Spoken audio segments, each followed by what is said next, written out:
Welcome to கலாஸ் கறிவேல். இன்றைக்கி நம்ம special என்னென்னா பால் பூரி தான் பண்ண போகிறோம். அருமையாக இருக்கும், நல்ல டேஸ்ட்டாகவும் இருக்கும். எண்ணெயெல்லாம் அவ்வளோவா அதில் பிடிக்காது. கட்டாயம் நீங்கள் ட்ரை பண்ணி பாருங்கள். ஒரு வெரைட்டியாக பூரி பண்ணலாமே. ஓகே, நல்ல கிறிஸ்பியாகவும் இருக்கும். பாருங்கள், ஒன்று எடுத்து பார்க்கலாம். உங்களுக்கு வந்து இந்த மாதிரி கலரில் கொஞ்சம் சுவக்கணுன்னா அப்படியே எடுக்கலாம், இல்லை வெள்ளையாக வேணுன்னா அப்படியே எடுத்துக்கலாம். பாருங்கள், தொட்டாலே இப்படி வருது பார்த்தீங்களா? நல்ல சாஃப்டாக இருக்கும் சாப்பிட்றதுக்கு. இது கூட வந்து உங்களுக்கு விருப்பம் உள்ள சைட் டிஷ்ஷோ தேங்காய் பாலோ எது வச்சு வேணாலும் சாப்பிட்லாம். நான் இன்றைக்கி வந்து க்ரீன் பீஸ் மசாலா தான் பண்ணியிருக்கிறேன். ஓகே, அப்போ அது எப்படி பண்ணுறதுங்கிறது பார்க்கலாம் வாங்க.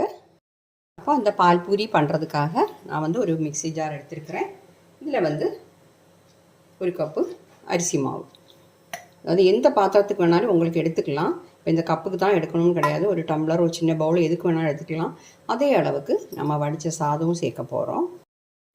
பாருங்கள், வெள்ளை அரிசியில் தான் சாதம் சேர்க்கணும், ரெட் ரைஸ் எல்லாம் சேர்க்காதீங்க. இது கூட வந்து நாம் கொஞ்சமாக உப்பு சேர்த்துக்கலாம். 1/4 டீஸ்பூனை விடையும் கம்மியாக சேர்த்தா போதும். நீங்கள் எடுக்கக்கூடிய மாவுக்கு தகுந்த மாதிரி சேர்த்துக்கோங்க. நான் கொஞ்சம் தானே எடுத்துருக்கேன், அதனால் நான் வந்து கொஞ்சமாக உப்பு சேர்க்குறேன். அப்புறம் இது கூட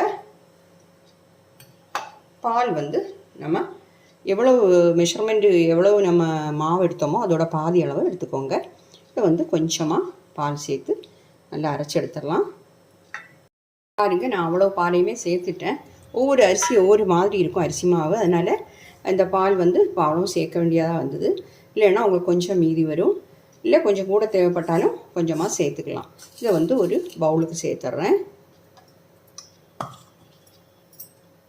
இங்கே பவுலுக்கு மாற்றியாச்சு. இதை வந்து நம்ம நல்லா பிசைஞ்சிடணும். அதுக்காக கையில் ஒட்டாமல் இருக்கிறதுக்கு 1 டேபிள் ஸ்பூன் எண்ணெய் சேர்த்துக்கலாம். 1 டேபிள் ஸ்பூன் சேர்த்தா போதும். சேர்த்து நல்லா பிசைஞ்சிடலாம். பிசையும் போது வந்து உங்களுக்கு ரொம்ப கெட்டியாக இருந்ததுன்னா இந்த மாவு வந்து கொஞ்சம் சாஃப்டாக ஆகணும், கொஞ்சம் லூஸாக இருக்கணும், ரொம்ப லூஸ் ஆகக்கூடாது. அப்போ அதுக்கு வந்து உங்களுக்கு இன்னும் கொஞ்சம் பால் தேவைப்பட்டால் தேங்காய் பாலோ பசும்பாலோ எது வேணாலும் சேர்த்துக்கலாம். நான் பசும்பால் தான் சேர்த்துருக்கிறேன். தேங்காய் பால் வேணால் உங்களுக்கு விருப்பம்னா அதையும் சேர்த்துக்கலாம். ஓகே, நான் வந்து கொஞ்சம் பால் கூட சேர்க்குறேன். இப்போ நல்லா நம்ம சப்பாத்திக்கு மாவு பிசையோமே அதே மாதிரி பிசைஞ்சிக்கலாம். அதை விடையும் கொஞ்சம் லூஸாக இருக்கணும். பத்தலைன்னா இன்னும் கொஞ்சம் பால் சேர்த்து பிசைஞ்சுக்கோங்க.